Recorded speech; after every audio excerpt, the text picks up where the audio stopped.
તો આખરે રાજકોટ શહેરને નવા મેયર મળી ચૂક્યા છે. નવા મેયર તરીકે નેહલ શુક્લને એ જવાબદારી આપવામાં આવી છે. સાથોસાથ પરેશ પીપળિયા સ્ટેન્ડિંગ કમિટીના ચેરમેન બનાવવામાં આવ્યા છે.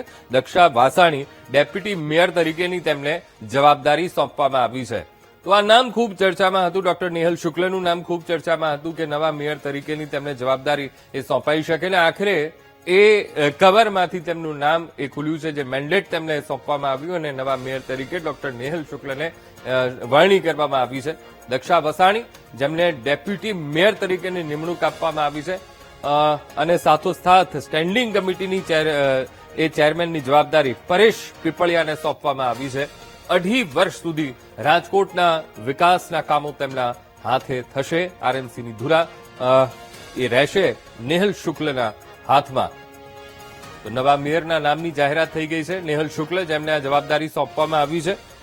દક્ષા વસાણી ડેપ્યુટી મેયર તરીકેની જવાબદારી સોંપવામાં આવી છે. પરેશ પીપળિયા સ્ટેન્ડિંગ ચેરમેન તેમને બનાવવામાં આવ્યા છે અને આવનારા 2.5 વર્ષ માટે તેમને રાજકોટના વિકાસના કામોની ધુરા તેમના હાથમાં સોંપવામાં આવી છે. આ પહેલા જ્યારે ભાજપ સંકલન સમિતિની એ બેઠક અંદર ચાલી રહી હતી, એ કવર ખુલતા જ શહેર ભાજપ પ્રમુખ સુધી એ કવર પણ પહોંચ્યું અને સાથોસાથ કવર ખુલતા કેટલાક વિવાદો પણ ઉભા થયા હતા. તરત જ રાજકોટના એ 2 ધારાસભ્યો સાથોસાથ એ શહેર પ્રમુખ અલગ એ કક્ષમાં ગયા અને ત્યાં આ ચર્ચા કરવામાં આવી અને આખરે હવે નવા નામોની એ જાહેરાત કરી દેવામાં આવી છે.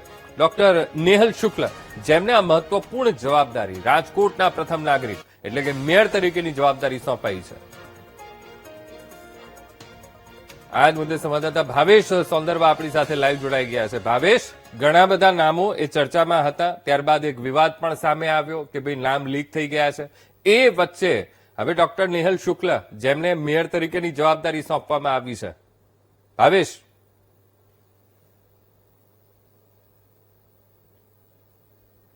ભાવેશ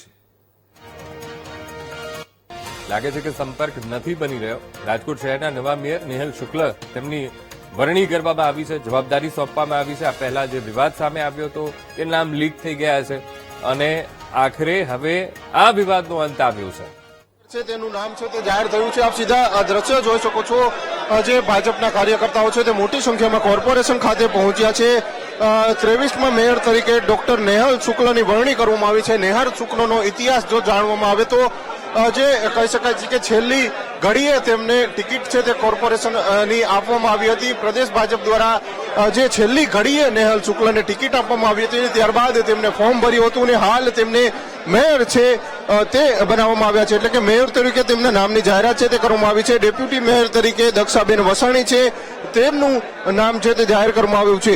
સાથે સાથે સ્ટેન્ડિંગ કમિટીના ચેરમેન પદે પરેશ પીપળિયાની નિમણૂક છે તે કરવામાં આવી હોવાની શક્યતાઓ છે તે માનવામાં આવી રહી છે. એટલે કે શાસક પક્ષના નેતા તરીકે હિરેન ખીમાડિયા અને દંડક તરીકે વોર્ડ નંબર 18ના સંજયસિંહ રાણાની જે નિમણૂક છે નામોની જાહેરાત છે તે કરવામાં આવી છે. પરંતુ તે પહેલાના દ્રશ્યો આપ જોઈ શકો છો. હાલ જે પ્રમાણેના દ્રશ્યો જોવા મળી રહ્યા છે, કોર્પોરેશન ખાતે હાલ સંકલન ચાલી રહ્યું છે અને તેને જ લઈને ક્યાંક ને ક્યાંક જે નવા નામો જાહેર થયા છે અને તેને જ લઈને જે લોકોમાં પણ ઉત્સાહ જોવા મળી રહ્યો છે. ભાજપના કાર્યકર્તાઓમાં ઉત્સાહ છે તે જોવા મળી રહ્યો છે.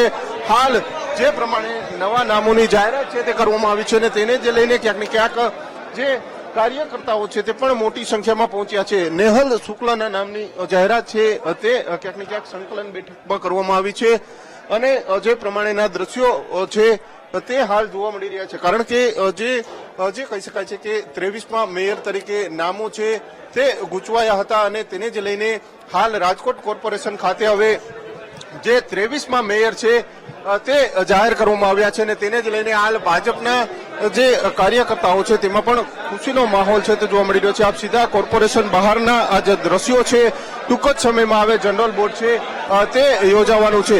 જે પ્રમાણે નામો જાહેરાત થવાના હતા તે પહેલા જ ક્યાંક ને ક્યાંક અસમંજસતા સર્જાઈ હતી ને ત્યારબાદ હવે નામોની જાહેરાત છે તે કરવામાં આવી છે. ટૂંક સમયમાં તમામ કોર્પોરેટરો છે તે બહાર નીકળશે, સંકલનમાંથી બહાર નીકળશે અને ત્યારબાદ જે કહી શકાય છે કે તેઓ જનરલ બોર્ડ છે, સ્પેશિયલ જનરલ બોર્ડ છે તેમાં બેસશે. એટલે કે ક્યાંક ને ક્યાંક જે સ્ટેન્ડિંગ કમિટીના ચેરમેન છે તેમના નામની જાહેરાત થઈ છે, મેયરના નામની જાહેરાત છે તે કરવામાં આવી છે અને હાલ સમર્થકો છે તે પણ અહીંયા કોર્પોરેશન ખાતે જોવા મળી રહ્યા છે.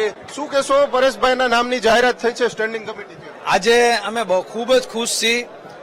પાર્ટીના સનિષ્ઠ કાર્યકર્તા અને ખાસ કરીને અમારા વોર્ડના કોર્પોરેટરની જ્યારે સ્ટેન્ડિંગ કમિટીના ચેરમેન તરીકે વરણી થઈ હોય ત્યારે અમે ખૂબ જ ખુશી વ્યક્ત કરી છે. પરેશભાઈના નામની જાહેરાત થઈ તો એમાં અમારે વોર્ડની અંદર ખુશીનો માહોલ છે અને એક યુવા ચહેરો આપ્યો પાર્ટીનો, એ બદલ પાર્ટીનો આભાર. સાહેબ ઘણા કામો છે આપણે તે અધૂરા, તે બધા પૂરા કરશું અને નવા કામોનો વિકાસ થાય તેવું અમે મહેનત કરશું.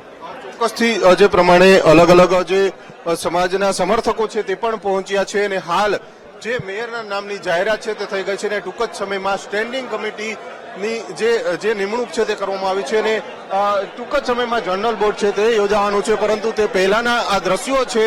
હાલ કોર્પોરેશન ખાતે ભાજપના કાર્યકર્તાઓનો જમાવડો જોવા મળી રહ્યો છે. મોટી સંખ્યામાં ભાજપના કાર્યકર્તાઓ છે તે સંકલનમાં છે. હવે જે પ્રમાણે નામો છે તે જાહેર થયા નથી અને તેને જ લઈને ક્યાંક ને ક્યાંક હવે જે આ નામો છે તે જાહેર થયા છે. જે નેહલ શુક્લ છે તેમને મેયર બનાવવામાં આવ્યા છે. ડેપ્યુટી મેયર તરીકે પણ નામ જાહેર થઈ ગયું છે અને સ્ટેન્ડિંગ કમિટી ચેરમેન તરીકે પરેશ પીપળિયાનું નામ છે તે જાહેર થયું છે. જી બિલકુલ ભાવેશ, સમગ્ર માહિતી સાથે જોડાવા બદલ આપનો આભાર.